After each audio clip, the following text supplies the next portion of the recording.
கர்த்தருக்கு பிரியமானவர்களே, ஏசப்பா உங்களை ரொம்ப நேசிக்கிறாங்க. இன்றைக்கு உங்களுக்குரிய வார்த்தை, தீங்கு நாளில் நீரே என் அடைக்கலம். எரேமியா 17:17. பிரியமானவர்களே, இன்றைக்கு ஆண்டவர் கொடுக்குற ஒரு வார்த்தை, கற்றுக் கொடுக்குற வார்த்தை என்ன அப்படின்னா, இது ஒரு ஜெபம்.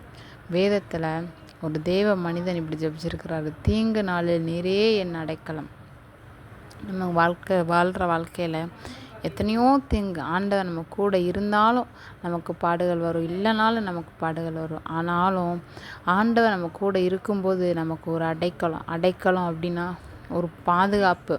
கோழி குஞ்சுக்கு ஒரு ஆபத்து வரும்போது அதோட தாய் சட்டை கீழே போய் அதை என்ன பண்ணும் அப்படின்னா அடைக்கலம் புகுந்துக்கிறோம். அதுதான் அடைக்கலம். அப்படின்னா நமக்கு ஒரு ஆபத்து இல்லை, ஒரு பிரச்சனை, ஒரு போராட்டம், ஒரு வியாதி, ஒரு பலவீனம் நம்ம வாழ்க்கையில் வருது, இல்லை ஒரு தேவை கூட என்னதுன்னா தீங்காக கூட இருக்கலாம். அப்படி வருது அப்படின்னா நம்ம எங்கே போய் அடைக்கலம் போகிறோம்னா ஆண்டவர் சமூகத்தில். ஆண்டவரை நோக்கி ஒவ்வொரு நாளும் அதிகாலையில் எழுந்திரிச்சோன்னே, தீங்கு நாளில் நீரே என் அடைக்கலம் ஆண்டவரே, அப்பா ஆபத்து காலத்தில் என்னை நோக்கி கூப்பிடு, நான் உன்னை விடுவிப்பேன், நீ என்னை மகிமைப்படுத்தான்னு சொன்னீங்களே. ஒவ்வொரு நாளும் ஆண்டவரை நீங்கள் என் கூட இருங்க சுவாமி, நீங்கள் எனக்கு அடைக்கலமாக இருங்க ஆண்டவரேன்னு சொல்லி ஜெபிங்க. நிச்சயமாகவே ஆண்டவர் உங்களுக்கு அடைக்கலமாக இருப்பதை ஆண்டவர் அறிந்து கொள்ளும்படி செய்வார். God bless you. ஆமென்.